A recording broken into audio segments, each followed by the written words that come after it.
James. I'm applying for I'm working for the BBC as a sound apprentice. I'm Charlotte Williams. I'm going for a costume apprenticeship for the BBC. Aled Roberts, grips gyda BBC Cymru. I'm Dylan Mohammed Smart and I'm doing radio sport. It was a toss-up between university or the apprenticeship, and I found the apprenticeship gave me a bit more experience, which I was really looking after. Because it's the best route into this business. O'n i moyn neud e, oedd yn ffordd da i dod mewn i'r byd teledu a ffilm a gobeithio cael swydd ar diwedd ohono fe.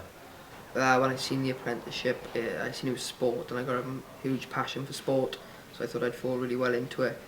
And I've also had really good experiences with radio, so I just thought it was a perfect combination, and that's why I went for it. I hope to be in a position where I can work for the BBC as an apprentice, and if not, as an engineer, and if not, take the skills into the industry as a freelance sound engineer. Well, I hope to be designing costumes for big movies and big TV shows. So that's something I like to do.